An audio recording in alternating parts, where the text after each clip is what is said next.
Here we go. Presenting Benny Goodman and his music. A little louder than Benny there. All right, all right. Welcome along, everybody. Welcome back to Mysterious Chicago.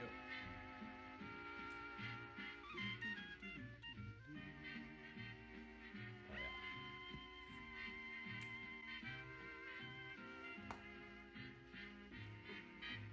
Miles, number TV. He's kind of hiding out. He's got a new kitten to compete with right now. He's getting a lot of attention, but he also needs a break. Hey, Jim.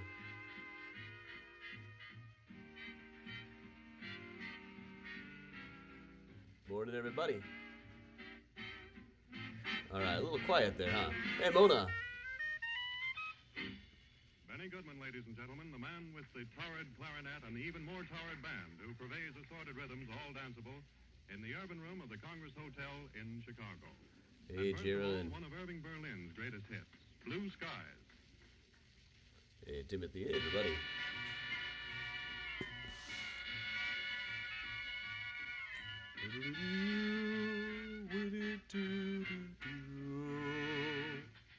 Hey, Crit, Paula, Octavio. Hey, Marie. Evening, everybody.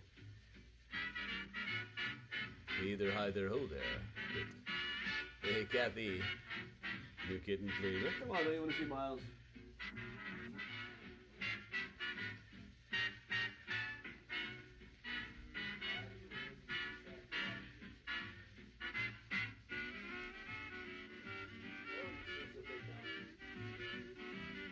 First of all, we got to do Miles. Got to do his contractual obligation. Hey, Lori.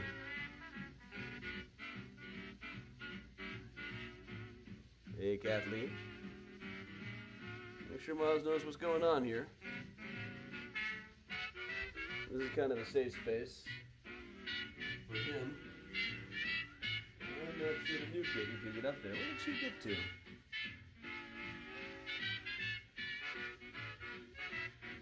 Hey, everybody. Hey, Todd. Well, we gotta make sure Miles knows that he still gets to be the center of attention, too.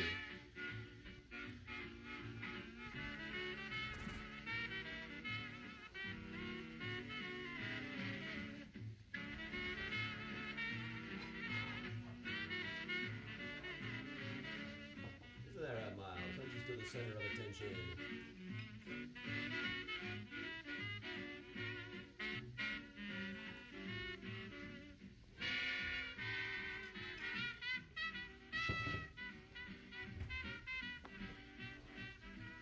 Hey, Joanne. Hey, Katie. Hey, Tom. In just a minute, I will find the kitten.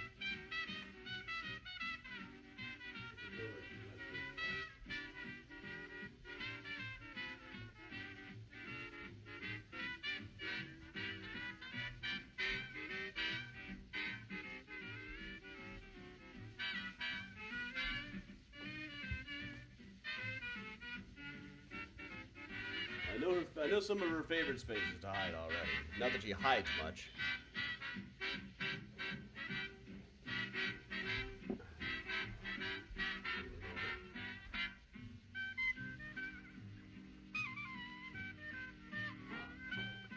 Where could she be?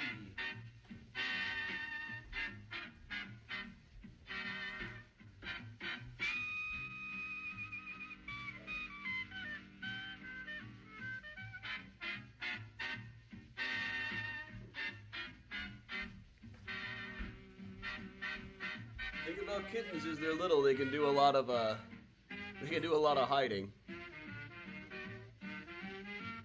Well, good evening, everybody. I know why you're all here tonight. You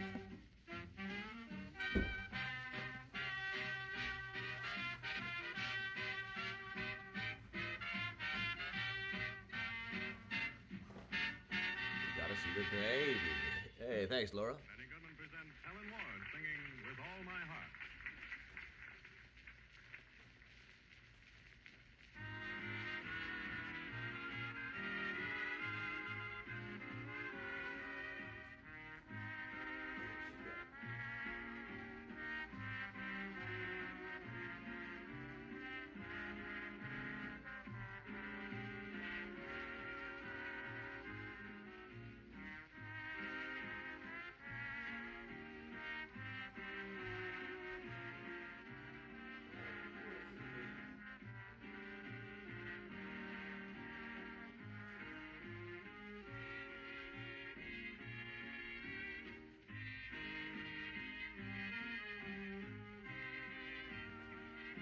They've both done some hiding the last day or so.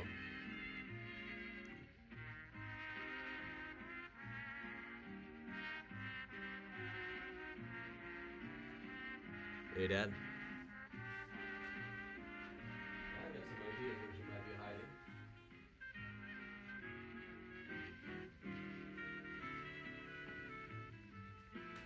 With all my heart, I say I love you dearly, for I am yours sincerely. With all my heart, with all my heart, Where'd with she go, all Miles? the while wherefore He was just sitting on the couch with me. My voice seems soft. Let me turn the, yeah, the volume's a little bit low. Let's try that.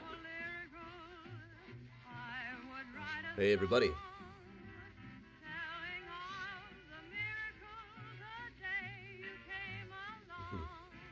Miles, where'd the baby go? Oh, I bet she's in the closet someplace.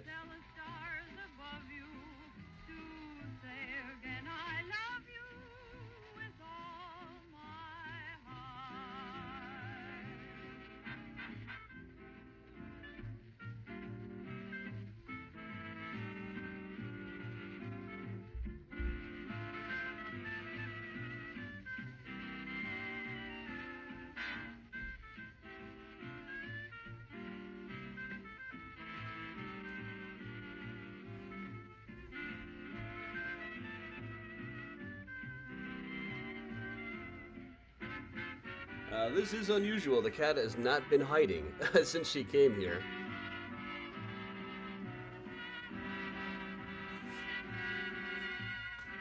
She has been everywhere. Benny Goodman goes way back and gets a lot of rhythm out of Walk, Jenny, Walk. Benny Goodman and his orchestra.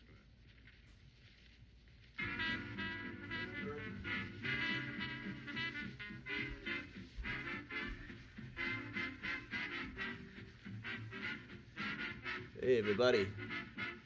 Welcome along. We got a few minutes left for the Benny Goodman. I'm trying to find where the new kitten is hiding. She's not really a hider normally. Oh, here she is.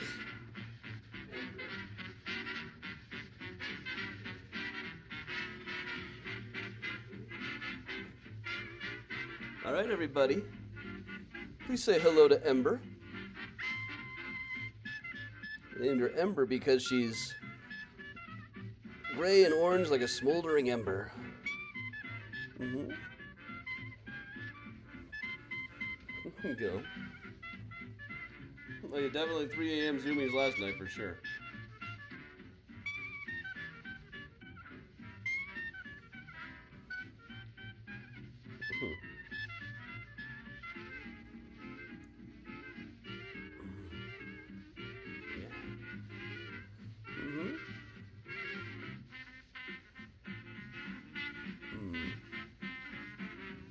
There we are.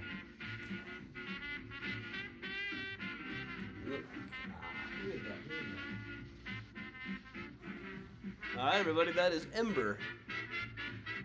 Ember Eliza Blue.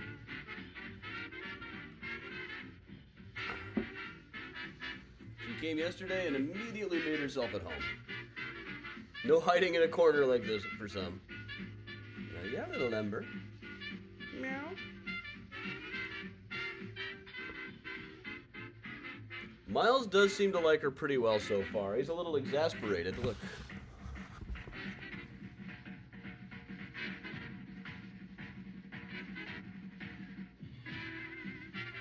Now, for two cats who are just newly roommates like this, for the two of them to just be occupying that same space is pretty good.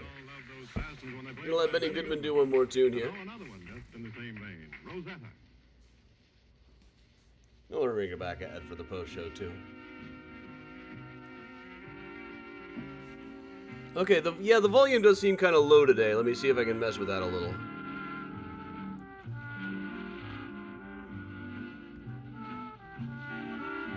I don't see why. Try advanced audio properties here. Alright, that should make it, that should help. Yeah, we'll have some nice pictures of her in the next screen, too. She's now lurking around.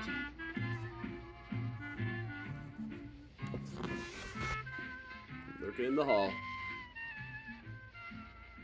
Wonder why I'm standing like this. Hey, Tracy.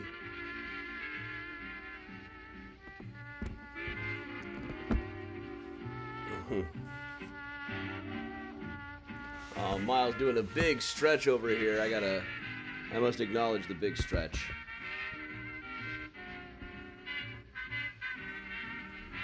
Wow, that's a good stretch.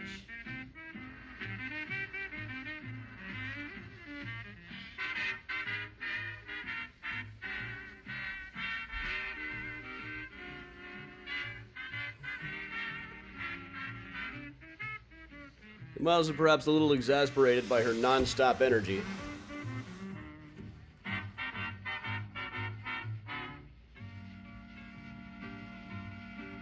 We'll let Benny Goodman finish up this tune.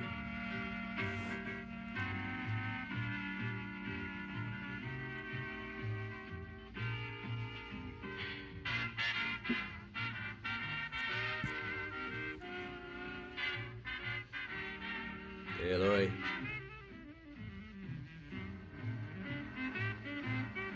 Miles, you don't want to come back up? Yep.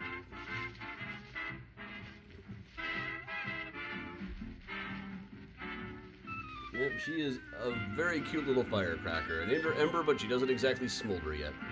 I am drinking some Gentleman Jack. It's like fancy Jack Daniels. Somebody gave me a bottle of it. But all right.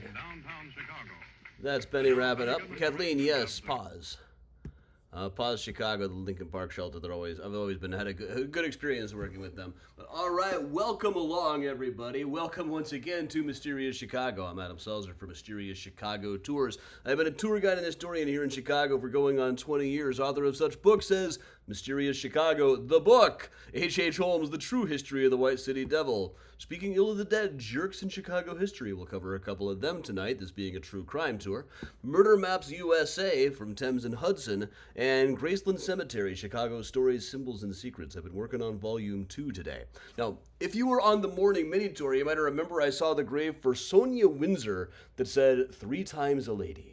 She lived 1938 to 1978. I had to check the exact dates. Went and got the lot record. Sonia Windsor died on June 1st, 1978. 3 Times a Lady was released June 18th and topped the charts that August. Her children must have had it really resonate with them, I guess. The monument was placed the next year. It's not like a psychic thing or anything, but it is worthy of note that there's no way that she liked that song because she couldn't have possibly heard it.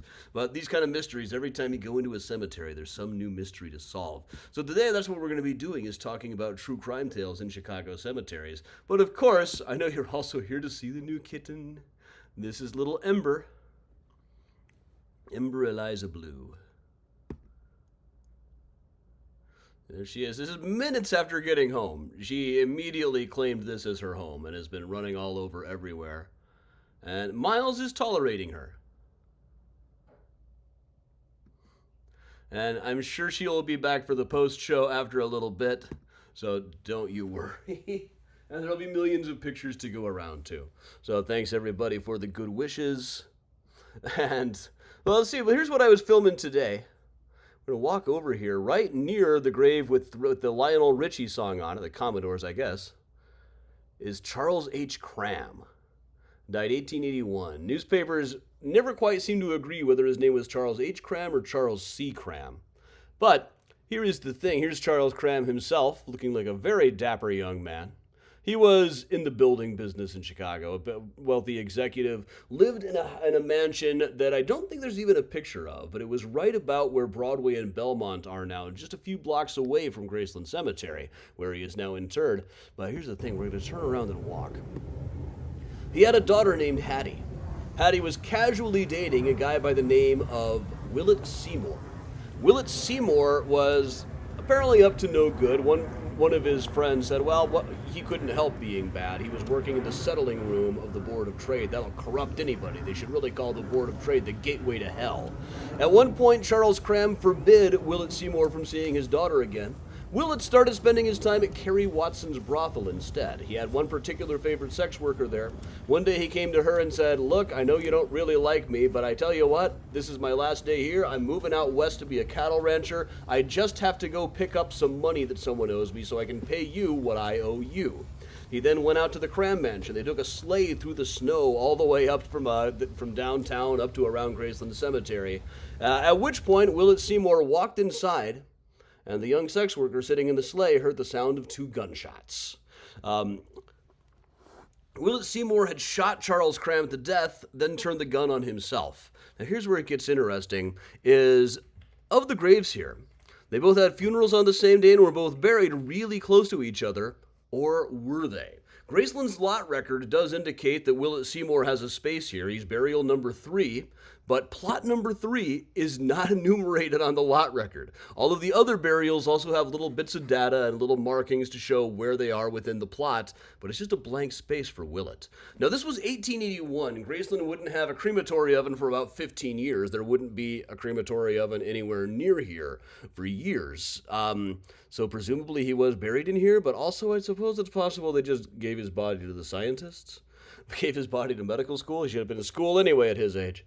That's one of these scorned lover cases are very common in these things. Let's move on. In fact, we'll talk a little bit at Bohemian National Cemetery. We're going to be hopping all over from cemetery to cemetery on this tour. Up here at Bohemian National, kind of hard to read, is Wanda Stopa. Back in the early 1920s, she was a law student graduate. Some called her the youngest lawyer in the city. She was an assistant state's attorney. Most of the work that she did was a little more in line with being a paralegal. But in her work, she got kind of bored and instead started hanging out in the Bohemian neighborhoods. This would now be like the near North Side, right around where, well, let's just be blunt, it's right around where Rock and Roll McDonald's is now, right around the Portillos, right around all of those places. There was a guy who wrote something about it that was later written up in a Wanda Stopa article. One particular writer said that it was east of the place where I live is the Gold Coast, full of money I can't get. West of it is Little Hell, where I'll probably go when I die. North of me is Bughouse Square, where our alumni wind up. South of me is the ratty riverfront, convenient for those who care for drowning. And over on Clark Street are the bright spots where anytime I have $5, an evening of love, liquor, and music awaits me. Gin, din, and sin for a fin. This was the world that Wanda started hanging out with all the artists in their studios, having wild affairs with people who also had wild affairs, and eventually even married a guy named Ted who claimed to be a Russian count. They had a marriage but didn't really see much of each other. He had some money, but then he spent all the money. So, you know. So instead, she fell for a much older guy named Y. Kenley Smith. This guy, he was not an artist himself, but he liked to hang out with artsy-type people, and was not particularly interested in Wanda sexually, as far as we know, and that certainly seems to have been the case, but she became really enamored of him. He helped her with her writing, and eventually it got to be such a case that she started pressing him to divorce his wife and marry her. He said, you know, why don't I just send you to Greenwich Village in New York instead? You can go work in Greenwich Village instead. But while there, she wrote him letter after letter promising everything but being his slave. I'll just come and do all your chores for you. You won't even have to see me except maybe sometimes on Sundays. Finally, she decided that it was time to take matters into her own hands and kill Mrs. Smith. This is Mrs. Smith. Her rival. She tried to kill her first by sending her a box of poisoned chocolates. And then when that didn't work, she just came intending to shoot Y. Kenley Smith and then herself, but instead shot Mrs. Smith. This led to a massive manhunt, but then she ate the candy herself. This is a picture of her funeral. This was a very big story at the time in the 1920s. Now, Mr. Smith must have been something of a bohemian. His address, they had moved out to the suburbs by the time all of this went down, but when Wanda was first visiting him, he lived like right across the street from the Wind Blew Inn. So one of those guys, all the artsy scenes have those guys who just have regular jobs and show up in polo shirts and stuff. Weirdos. And we'll go over here to Devon Avenue, to the only proper graveyard in town. If you're particularly pedantic about definitions, they say that it's only a graveyard if it's attached to a church. It's another name for a churchyard. Personally, I think that's a little overly pedantic, but by that definition, St. Henry's here, which is now like St. Aloysius, is the only graveyard in Chicago. This has got some interesting people here. For one, there's Margaretha Sinner. What a great name. And then there's the Kill family. Anton Kill, Margaretha Kill, Maria Kill, and Mary Kill. You really hope her middle initial was F. We'll move beyond the Kills. Past Mary, please let it be F. Kill. Let's go to like Emily Fisher's next husband, Frank Stein. Please tell me his middle initial was an N. But right beside them is Henry Muno, who was possibly Rogers Parks' first murder victim. Now, when they give tours at this cemetery, they say that he was coming home from church when he was waylaid by highwaymen. It was not church. He was at a roadhouse. Now, liquor was not actually legal at this area at this time. It was too close to Northwestern University. There was a clause in Northwestern that liquor couldn't be sold within like X number of miles around it. You had to go a little bit further down to about the Rose Hill area to get liquor. So the area between Evanston and here, it was like a wasteland of wandering drunks. Some said it was very, very dangerous, and that seems to have been what happened with Henry Muno. Henry Muno was walking home from the bar and never made it home. His body was found the next day. They traced one of the gloves over to an itinerant immigrant who was in the neighborhood and then just disappeared. Presumably it was him, but also he might have found the body and thought, oh no, everybody's going to think that I did it. It's really too difficult to tell in these early circumstances. There's an interesting story that when his body was first found, the men who found it went to his house and asked his son, did your dad come home last night? And they said, no, he's probably over at so-and-so's house. They said, no, he's dead. Way to put it to him gently, guys. We're hopping all over. Let's go back to Bohemian National for a second.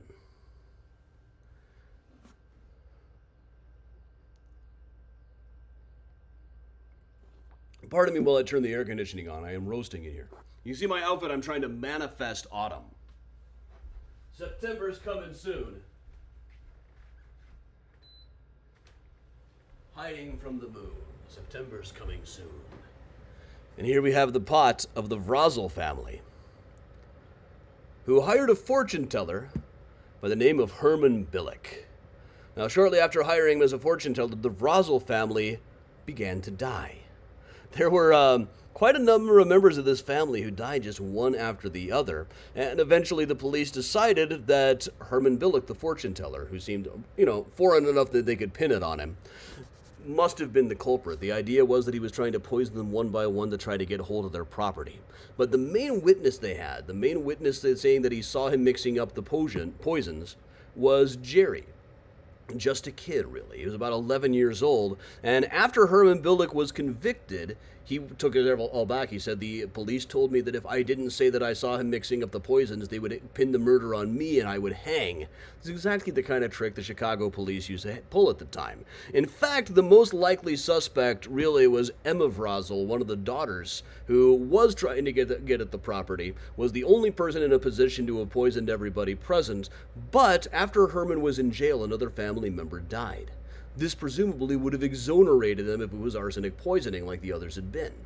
But Coroner Hoffman quite deliberately fudged the autopsy to make sure no arsenic would be discovered. He had already arrested the person he planned to hang for this. Now, this is all enumerated very well in Steve Shukas's book Poisoned, which is the first book about Herman Billick. Like a lot of people, you see Herman Billick comes up in like books about Chicago serial killers now and then, but digging a little bit further into it, you find that no, this was a very clear frame-up job.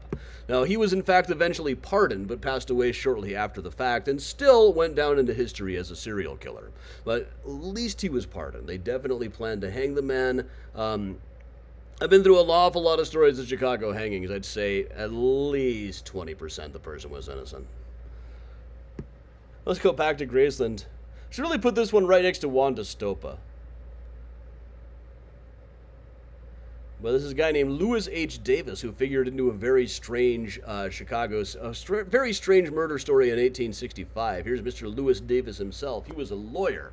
One day, a woman named Mary Harris came into his office and told this long story about a guy who had been, what we would now say, grooming her for years. He had started working towards marrying her when she was about 13 years old. But now, as a young woman, she realized that he was dumping her. He had sent her a letter saying, "Meet me at this address," and she went there and found that it was a house of ill repute. That she thought that he was trying to lead her to go there so he could have an excuse to break up with her, say, "Oh, look where I found her." So what she tried to do was launch a breach of promise suit against him. This is the kind of suit that nobody ever won, and that is exactly what Lewis H. Davis told her. He said, "If you want my advice, look, you didn't marry him, he didn't ruin you, just call it a wash and forget the whole thing. You're never going to get back at him by launching a breach of promise suit. Just forget about it." So she did, in fact, forget about the suit, went back to Washington, D.C., where this paramour of hers was living, this affinity, as they would have called it a generation later. And instead of suing him, she shot him to death. She eventually went on trial. She was one of the two Marys of D.C. who were on trial in a highly controversial trials that year, the other being Mary Surratt, who kept the boarding house where the Lincoln conspirators had met. And Mary Surratt was eventually hanged. Mary was found not guilty by reason of temporary insanity. Very new defense at the time that not a lot of people got away with, and an awful lot of people tried to. Mary did get away with it. I'm not really sure whatever became of Mary thereafter, but a name as common as Mary Harris, it's one of those things will probably be very difficult to find out. But it might have been covered. She was a very popular, it might be in articles about her. This is a big enough deal to get illustrated in Frank Leslie's illustrated newspaper.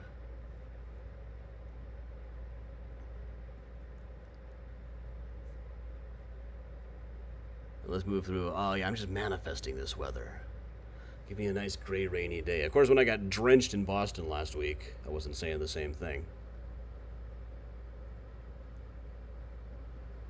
Right here, well, this is the Lane Mausoleum, for one thing, but it's part of the the Carter Harrison plot. This is the Lavinia Lane is back behind this. When she was in her 70s, she busted into Judge Van A. Chicken's place and started beating the crap out of him. I love her very much. Judge Van A. Chicken sucked. So, this is Mayor Carter Harrison. When he was up for re-election in 1893, right before the World's Fair came up, the Chicago Journal said that there were thieves on the run, thugs flocking to Chicago from every quarter. Carter Harrison's nomination the primary cause. Criminals alive to the prospects of a wide-open town. Really, their thing here was that if Carter Harrison were elected mayor, the guy was going to be so soft on crime, and this would be a repeated theme in his in stories about him in newspapers that didn't like him for years. He would be so soft on crime that every murderer, pickpocket, etc. was going to flock to the city. Later, the Chicago Daily Inter-Ocean, honest quote, said that gypsies, tramps, and thieves were being imported to vote for him. A whole Cher song worth of what they would have then thought of as undesirables. Now, coincidentally, the same day that the Chicago Journal ran this article, the Chicago Tribune ran their very first article about H.H. Holmes and his very strange building that we now call the Murder Castle.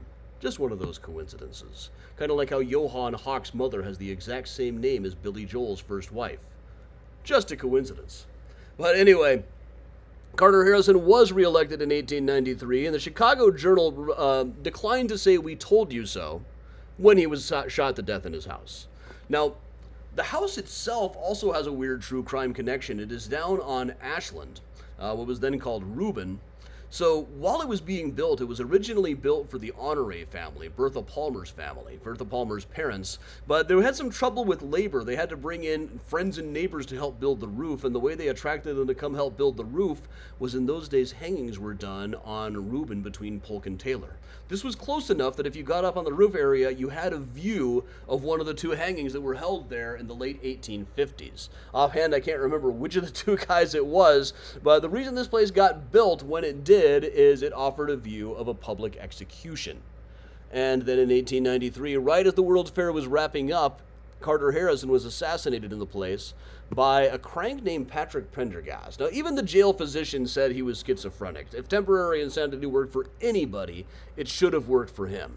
He had it in his head that Carter Harrison was promising to make him corporation counsel, a job for which he was in no way qualified. He said he had a plan for elevating the railroad tracks that the city could do without spending any money. At the time, most of the tracks crossed over the streets right at grade level, and that caused a lot of accidents. So there was a lot of talk about raising up the level of the street tracks so cars could go underneath them, which in most cases has been done now, but it was a major problem at the time how much that was going to cost. And here's an actual photograph of the house. Now, Pendergast, for his part, was found guilty. If he had assassinated anybody else, most people agree that he would have been found insane. But instead, he was hanged in the old Cook County Jail and buried up at Calvary Cemetery. And in a very unusual thing for a judicial hanging, there is actually a gravestone for him, or at least kind of a family plot. Very rarely, I look up these guys all the time. There's almost never really something like this. Here's Mr. Prendergast, but elsewhere in the same cemetery, for instance, is the unmarked grave of a guy named Buff Higgins who shared a cell with Prendergast. And once again, we're getting into the Chicago police of the 1890s. According to Judge Goggins, what happened with Buff Higgins is there had been a murder in the neighborhood. They rounded up Buff Higgins as just one of the usual suspects, locked him in a cell naked for several days without food or water, then poured a pint of whiskey down his throat and put a paper in front of him saying, "Here, sign this. This is your alibi statement." Now, he couldn't read to begin with, and even if he had been able to read and had been able to puzzle out what was on there through the haze of being drunk off a pint of whiskey after days of being starved, he would have seen that it was actually a confession that he was signing. And he was hanged on the strength of that confession right here and buried right here. Elsewhere in this same section of Calvary Cemetery, right on the border between Chicago and Evanston, are the graves of the trunk murderers of 1885. I had a drawing of one of them, it disappeared. A drawing of them hanging. These were a trunk had been shipped out of state. When they opened it up, they found it was a Chicago man who'd had his throat cut and then been shoved into a trunk and mailed away. The city arrested 3 people who they decided were the ones who did it. None of them spoke very good English. There was only one person on the Chicago police who spoke Italian enough to talk to them at all. Now, there's very little chance in the world that these guys actually got a fair trial. They were defended by Kate Kane Rossi, who was the only woman attorney in Chicago at the time. Once hit a police officer with an umbrella. She had a fiery temper that doesn't always do her credit. Comments that she made to a black attorney do not bear repeating. But this was one of the major cases of the year. 3 people hanged on the same day. And though by this time executions were a private affair, you had to have a ticket. Usually it was just officials, reporters, and the people were required to be there like a jury. In this case, like 1,200 people were given tickets to come and watch this. There's also been a book about this one, Elizabeth Dale's The Chicago Trunk Murder, Law and Justice at the Turn of the Century. It's 1885, so it's a little before the turn of the century, really. And this is Kate Kane Rossi many years later. But while we're speaking of these Chicago cops of the 1880s, 1890s, early 20th century,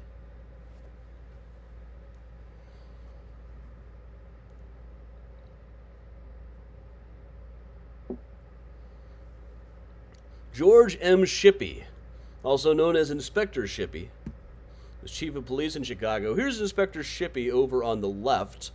Next to him on the right is Detective Michael Loftus. On the far right is Coroner Hoffman, who would later be Sheriff Hoffman in due time in his own jail for being so corrupt. And the guy reclining and not wearing a hat, boy is he underdressed, is Johann Hawk, the Chicago murderer. Subject of a book I will have out next month, not to mention a big podcast series that I've just been teasing about, but we got some recording sessions coming right up.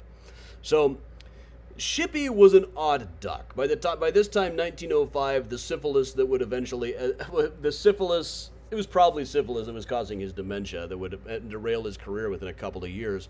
Just a few months before the Hawk case, there was another Chicago murder case in which the body was buried out at Mount Carmel Cemetery, but before it could be buried, the body was dragged up. This is when I could really look up exactly where this was, too. This should be part of my Rogers Park tour.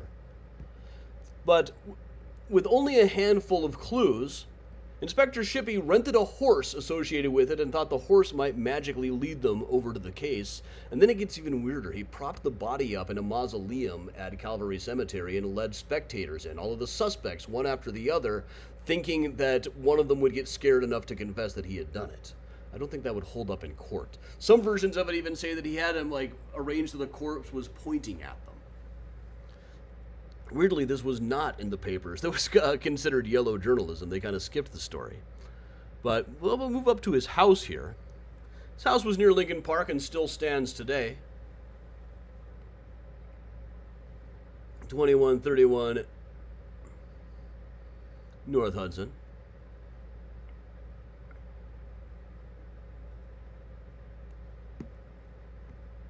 Here's how it looked before. You see they've taken out that porch. It's probably fallen apart. But still there, so is the house next to it. A full-on shot. Now you can see right next to the door there is now a plaque.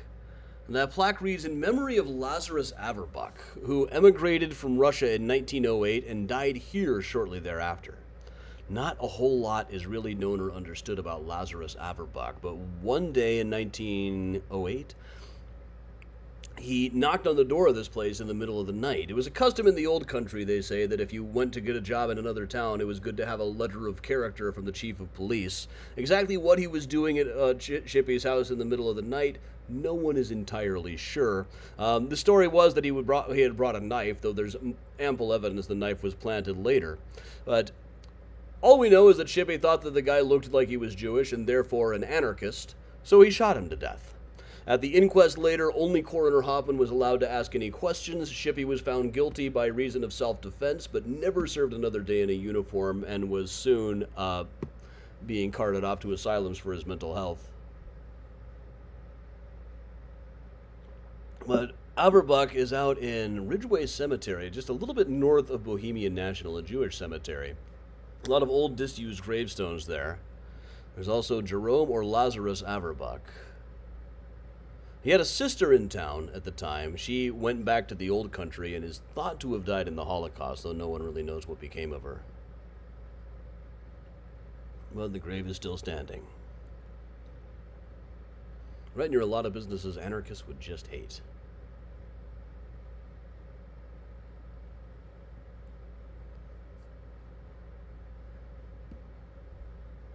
Well, while we're talking about the cops of the day, just got to show you how the police force was run at the time. Over here at Rose Hill Cemetery is John J. Badenoch, who was chief of police during the investigation of the H.H. Holmes murder castle. He'd only been on the job for a few months and had absolutely no relevant experience whatsoever. When the new mayor appointed a new chief of police, it would obviously be somebody with a background in some kind of criminology, some kind of law enforcement, but it was thought at the time that Chicago police were so corrupt they had to bring in somebody from outside of the force to clean it up. So they've got this flour and feed dealer that the new mayor I know you guys love it when I say this, but he just liked the cut of his jib. The jibber jabber.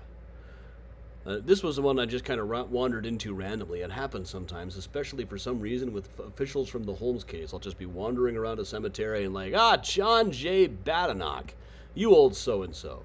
What are you doing right here in the middle of the 7th grade section, right next to Long John Wentworth, A.B. Dick, Cumming Cherry, and Robert Cumnock? Same thing happened when I was wandering around Mount Olivet Cemetery one winter's day.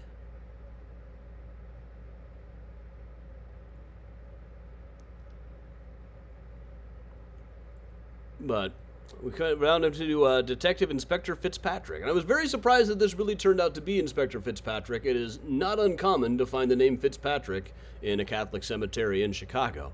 But Detective Fitzpatrick was one of 2 detectives who were taking the lead on investigating the H.H. Holmes Castle building. This is from the New York World Sunday Pullout magazine, an article that completely defined how we think of H.H. Holmes today.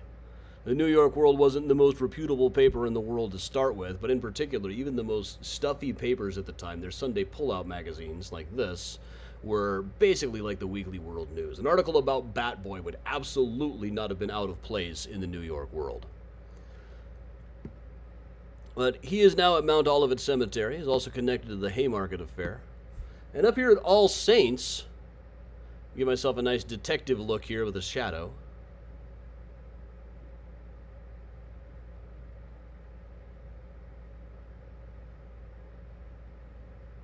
John W. Norton, the other detective on the lead in the H.H. Holmes investigation, but stayed with the force for years and years afterwards. He was up battling against Al Capone, became chief of detectives in that era, and never, to my knowledge, had a serious corruption allegation against him. By eventually we start seeing him being kind of like the Columbo of the Chicago police force. He'd always pretend to be your buddy for a while, then go with, no, there's just one more thing I don't understand. One of the cases he was credited with at the time, and his obituaries didn't mention his Holmes connection, that he really made his name for himself at all. By the time he died in the 1930s, everybody had kind of forgotten about Holmes. But out here back at Graceland Cemetery is the grave of Ruth Ann Wanderer, who was married to a guy named Carl Wanderer. One day she and Carl were walking home from the movies, and a drifter jumped out from behind their porch and said, "Give me all your bucks, man." Wanderer pulled out a gun of his own and shot the drifter to death, then turned to the side and shot his wife to death, too. He had set the whole thing up with the drifter. Now, this is one I've been all through the trial and everything. I still really have no idea what was going through Carl's head, what his real motive was. Some say that he wanted to get back in the army. Later, it was said that he was actually carrying on a secret homosexual affair for years. There's a Ben Heck story that is clearly based on him that says that he was what we would now call a trans woman and insisted on wearing lipstick on the gallows, and then went, and in doing so went at peace. But the fact that his wife had gotten pregnant was proof that he was a man and had to be eliminated, which, depending on how you look at it, is either horribly transphobic or really remarkably forward-thinking for the time in which it was written. I don't think either of those are really the case. I have no idea what was going on with Carl Wanderer those days. He is now sometimes said to haunt the jail where he was hanged. Carl Wanderer has got to be the best name ever for a ghost, but it was generally believed to be Mr. Detective Sergeant Norton who cracked the case. He was the one who was interviewing, not really interrogating. I don't think he did a lot of sweatbox stuff like a lot of these guys did. He was the one interviewing Carl Wanderer and came up with it. Now, there's just one thing I don't understand. How come you and the Drifter had the same model of gun and they're like 2 serial numbers off? Can you explain that? Which Wanderer said, "Oh, well, you know, they're actually both my gun. I don't know what I was thinking saying the Drifter had a gun, but he jumped out, I pulled out both of my guns, and he took one away from me." And at which point the question was, you were walking home from the movies, Carl. How many people did you think you were going to have to shoot? And of course, nowadays they just say, "I was only the guns I could carry," and get away with that. But over on the right there, that is Norton in 1926 after raiding Ralph Capone's place, where they found out they were using like guns as curtain rods. They had secret compartments all over the place. One has to wonder if he was thinking back to digging through the secret passages in the Holmes place about 30 years before. Let's go back to Graceland a bit. This is another one that eventually will be a very big project here, but I think it will be, but there's too much I haven't been able to figure out. Just one more thing I don't understand. But this is the unmarked grave of the family of Henry Meyer, possibly Chicago's first serial killer. It's kind of a tie with Thomas Neal Cream. But this guy, we'll just go down the list. He was married to Ida, fell in love with a different Ida who was married to a different Henry. Decided that the thing to do was poison his Ida and her Henry.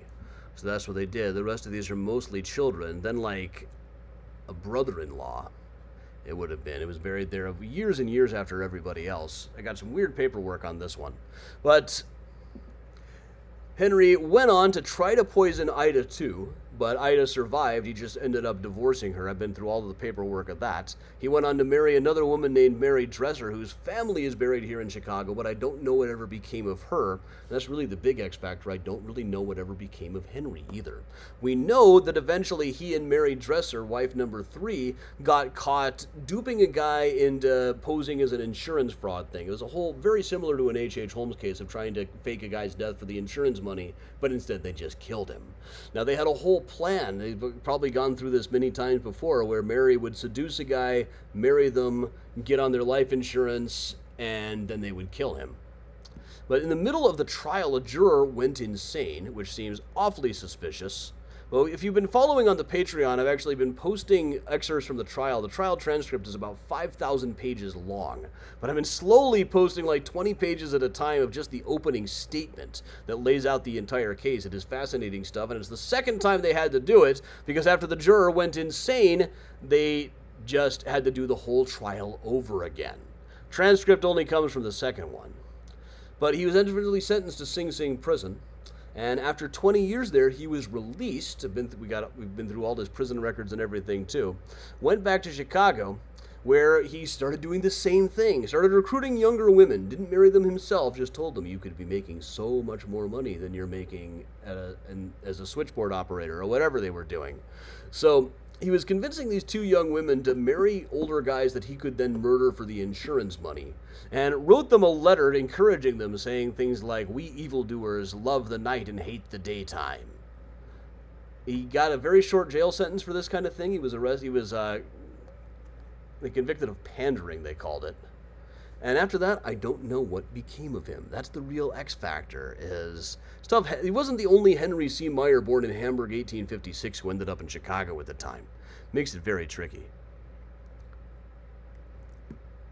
Eventually, if I solve that particular mystery, or I can just make that the whole hook, but then if I make that the whole hook and somebody else figures out what happened, I look like quite the fool.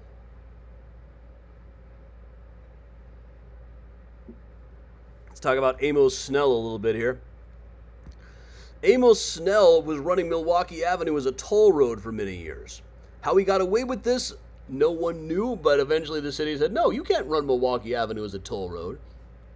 But then he'd already made his money to build himself a mansion in what is now the West Loop. But towards the end of his life, in 1888, he was spending a lot of time wandering around the house with a pistol in the middle of the night. He was very paranoid that somebody was going to bust in and shoot him. One story he had was that years ago, his testimony had sent a man to jail. Now that man was about to get out and planning revenge. But one morning, they found a hole drilled in the wall, or a shot in the wall anyway, and a safe all rifled through, and Amos Snell was lying dead inside of the place. Now, they never figured out who this was. It was a big story. Murder Most Foul was the actual headline in one of the Chicago papers. Eventually, various criminals confessed to having been the murderer of Amos Snell, but it couldn't have been all of them, really. I think the more obvious solution here is that the family wouldn't have got any insurance money for a suicide, or even probably an accidental shooting. But if you're wandering around the house with a loaded pistol at all hours, the odds that you're going to accidentally shoot yourself are a great deal higher than the odds that somebody is going to bust in and shoot you. But once again, the Chicago police were confident that it was a murder, but for the coroner especially to take money to make sure that the insurance companies didn't have to pay, or the family could get the insurance money, whichever he was working for at the time. That happened all the time.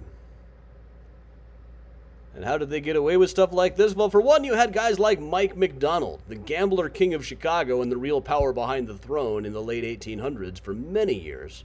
He would get the mayors elected, and then he would kind of own them.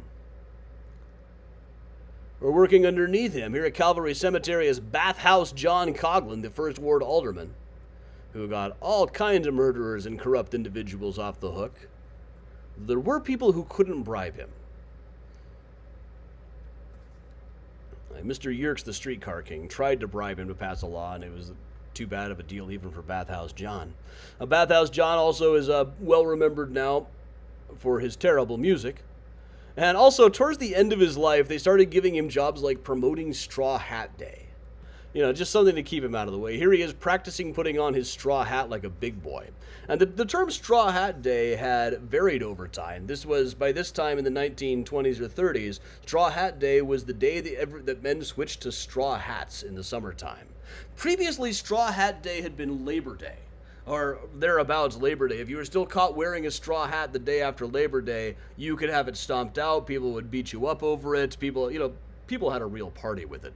Babe Ruth was said to be going up and down the train just busting everybody's straw hat on Straw Hat Day, just happy as a clam. But while we're talking mausoleums, we really must cover Big Jim.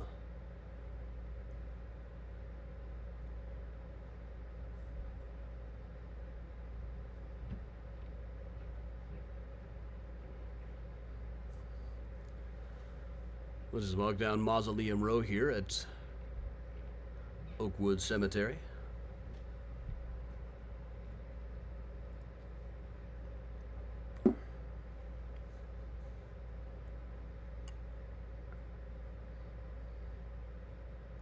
Here's Big Jim Colosimo. Big Jim was the gambler king of Chicago by the 1910s, or at least the major vice lord in the area. If you were running a brothel, etc., you were probably paying him off. Then in 1920, he apparently didn't want to get involved in bootleg liquor, so he was shot to death in his cafe. Detective Sergeant John W. Norton was brought in to interview his widow, who he'd recently married, and he asked, "Do you suspect anyone?" And she said, "I should say I suspect everyone." There's a Bathhouse John at the head of the funeral. It's the kind of alderman he was. The guy would be right at the head of the funeral train of gangsters. This was the first really big gangster funeral. He was in a $12,000 bronze casket. And it kind of looks like somebody tried to bust in and get it at one point. They've got it kind of temporarily blocked, but I always like going in here just to, taking a peek in here. Because what do you want to be when you grow up? Tomb snooper! James Colosimo died in 1919. Only he died in 1920. There's some shotgun shells down on the ground of this place. But his death opened up Chicago for bootlegging, but it didn't really become the gang war people expected right at the beginning, partly because the head of the Union Siciliana, you guys like John Torrio, stepped in and carved up the city into territories and said, "Look, we don't need to fight here. You take yours, we'll take ours. No reason to fight." Torrio is up in Brooklyn at the cemetery there. But Mike Merlot was the head of the Union Siciliana, an organization by then so powerful as a civic organization that even the mob didn't really make moves without them. Mike Merlot wanted peace. Now, it's hard to overstate what a big deal Mike Merlot was at the time. As forgotten as he is today, it was a very big deal. Here's a picture of the funeral. One of these two buildings, I don't know which one of them was his, honestly. But the one on the right is now Pars Cove, a really good Middle Eastern restaurant. But he died of natural causes, and as soon as he died of natural causes, Dean O'Banion thought people were picking up flowers for the funeral when they walked into his flower shop and shot him to death, kicking off the Great Chicago Gang War of the 1920s. O'Banion himself is also at Mount Carmel Cemetery. This is plot over here. There's an individual marker. Back when the Chicago handshake was grabbing a hand and shaking, not a shot of Merlot for Malort. And a can of Old Style. There's Dean. And his name is Dean. It's sometimes spelled as Dion. I think people tend to pronounce it Dean. But among the various gangs that were vying for control and were also blamed for being the ones who shot O'Banion, which is possible, the Jenna brothers, who shortly after the death of O'Banion started getting bumped off themselves one by one. Tony Jenna was shot outside of a grocery store. Mike and Angelo also shot. Now, at the time one of them was being interred here in the mausoleum, Genevieve Forbes Herrick, the great reporter for the Chicago Tribune, overheard a guy saying, "There's Mike and Dean and Jenna. When Judgment Day comes and them three graves open, there'll be hell to pay in this cemetery." And of course, this is all before a lot of other gangster graves ended up in the same cemetery. For one thing, there was Jaime Weiss. I thought it was interesting that they used that name on here. The story goes that he just stole somebody's jacket. The name Jaime Weiss was on the inside. He said, "Okay, it's a good jacket, I'll just use that name." But he was shot outside a Holy Name Cathedral. It's often said that this is a bullet hole. It is not a bullet hole. But the whole area around it did have to be rebuilt to cover bullet damage. This is an old plaque holder. Or a lighting tube. But elsewhere, Vinny the Schemer Drucci is there. And so, of course, is Al Capone. Initially buried at Mount Olivet, moved under cover of darkness and secrecy to a family plot at Mount Carmel Cemetery with all the other gangsters. So when Judgment Day comes and them graves are open, as the guy said, this would be, if like the Thriller video ever really happens, they'll be too busy fighting each other to dance. There's Alphonse. Part of this is you hear there's a lot of conflicting accounts as to who all these guys are. Here's Al Capone in 1930, 15 years younger than I am right now. Ralph Capone, whose place Detective Sergeant John Norton was digging up. Just to keep it all tied together. There's so many other things in the deck for this. But we really must move on. So, all right, everybody, thanks a lot for joining me. I don't have anything listed for next week yet. We'll get stuff up very, very soon. There's just so much going on. I got to get Mystericon going. We're going to do that. We're really going to do that. So, all right, everybody, thanks a lot for joining me. We'll put the Benny Goodman back on. We will go find the cats again in a minute here. Oh, no, what happened?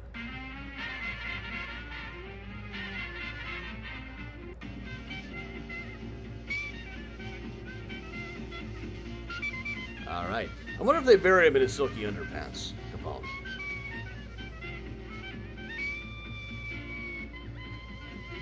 All right, where'd my kitties go?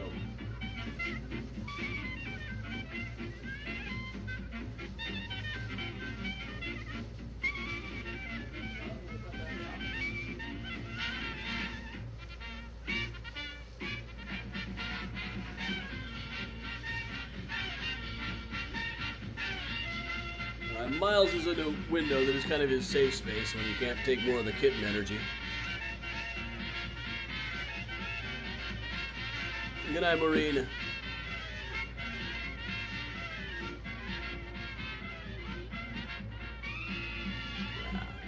They're going to put up a picture of her in the meantime. Little baby Ember.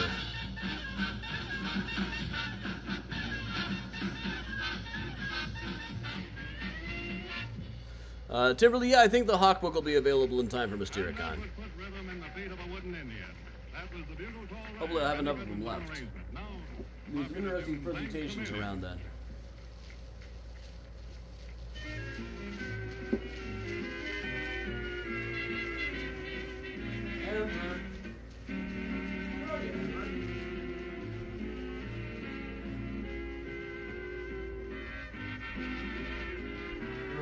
Spots is the window. Oh, here she is. Oh, you've been right here on the floor the whole time, huh?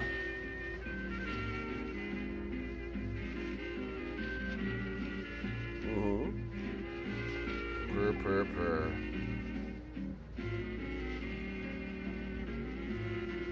Yeah, but you have no idea what's going on here, huh?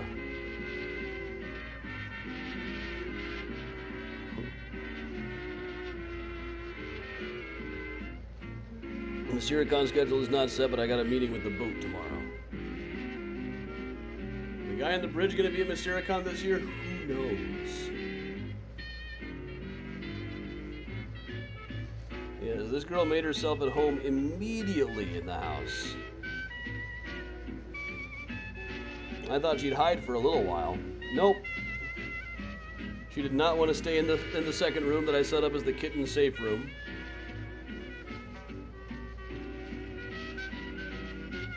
Nope, she just started running around, jumping on everything.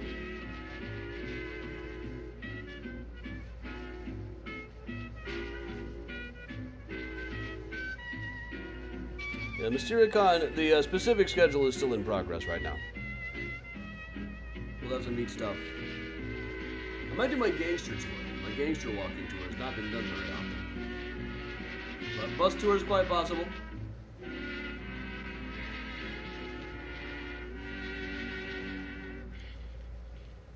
Yeah, 5 months old this girl is. She just had her surgery the other day, but you'd never know it. It's her not slowing her down. Well, Ember with the zoomies is adorable. You give her a mouse to chase. And right now she's sleepy. That won't last, will it, Ember? No. As soon as I get in bed, you'll be all up all over me. But they told me she's a tabico. A calico with a little bit of tabby markings.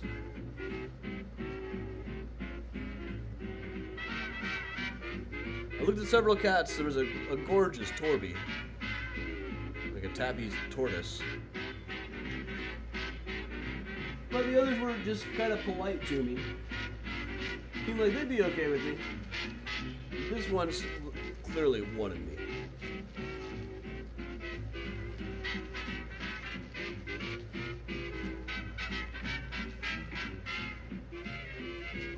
Oh, there she is. She's not going to be camera shy, I can tell you that. Oh yeah, she curled all up and cuddled with me watching TV over here.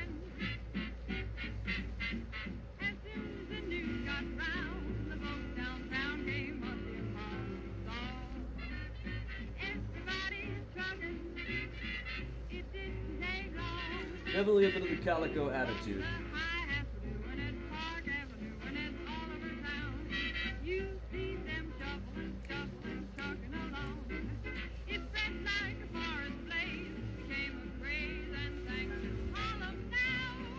There she is. Thanks for the people who are kicking in. Donations really does help.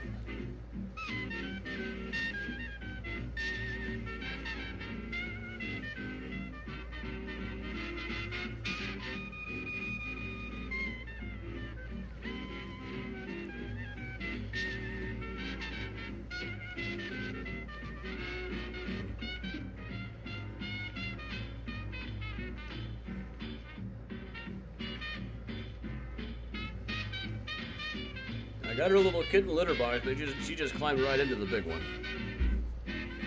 Oh, what am I doing standing here?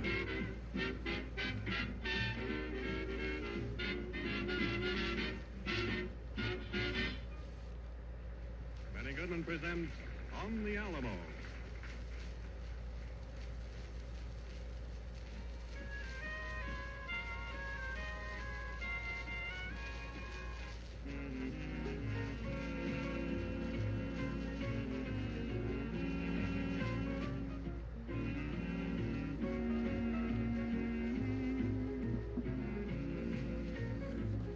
Debbie, that is exactly the case. She chose me. I was just kind of walking around. I had a top 3.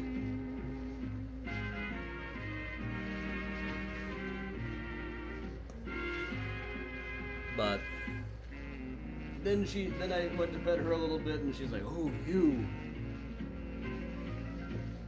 Good night, Sullivan Grave.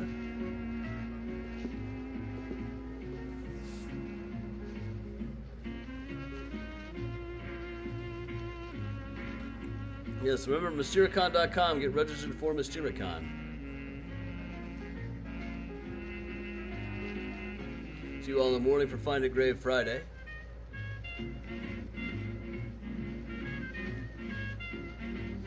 Laura, there's a little girl's named Ember. Like a smoldering ember. She doesn't smolder very much. She's a firecracker. One day she'll probably smolder more. And now she's a regular femme fatale, aren't you, Ember?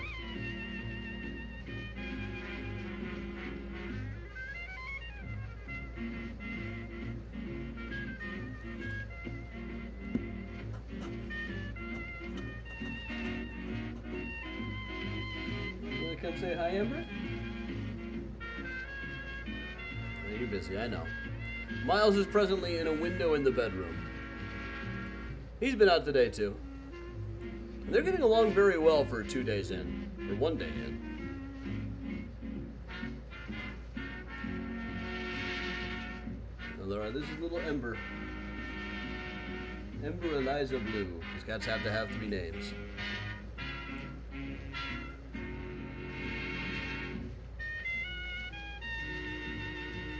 Debbie, Miles has been out a bit.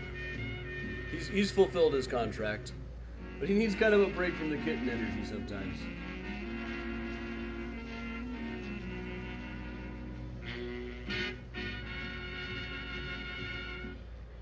Eeny, meeny, miny, mo, and we stay right in the urban room of the Congress Hotel in Chicago and dance some more. Hey, Joe Darling on YouTube. Where's the post show now? Helen Ward sing, Eeny, meeny, Post miny, show mo. hang with the new kitten. Ember, that's not a scratcher.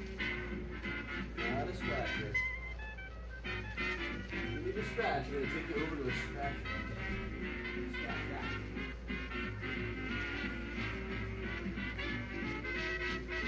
There you go.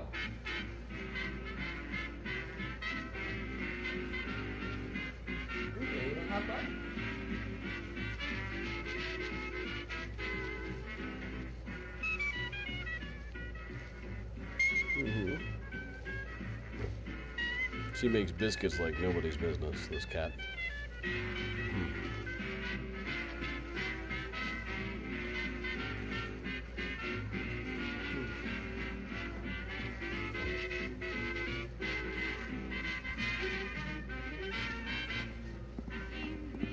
Miny Mo, catch a double by the toe. If the dollars let it go, let it fly away. Miles actually has 4 names. It's the saying high and low. Hear it everywhere you Miles go. Chidi Morales Davis. Any time of day. Big Ben rings it, Valley sings it, wise men swings it, even Mr. Crosby And Debbie Miles loves the hanging chair too. Miny Mo, Thanks, Eleanor. trouble by the toe. If Laura Ember with an E, like a smoldering ember. let it fly away.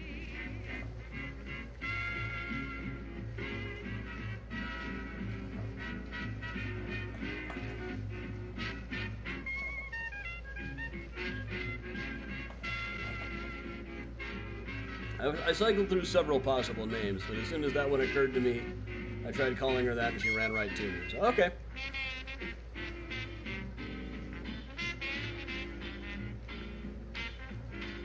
She's been stopping me from using the computer all day. Good night, Jeannie.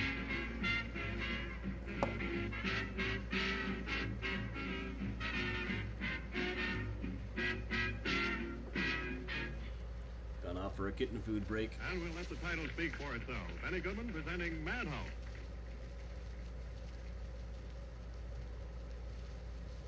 All right, everybody. Well, I'm feeling inclined towards some ice cream right now, so I am going to be taking off.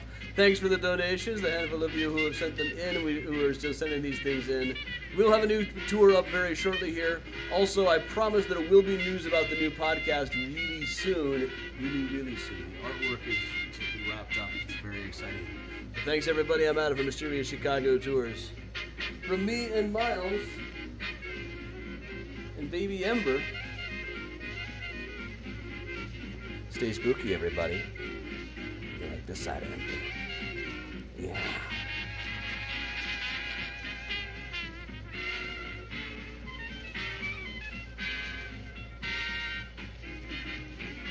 There was an Embers in Des Moines, too, though. Remember the Embers.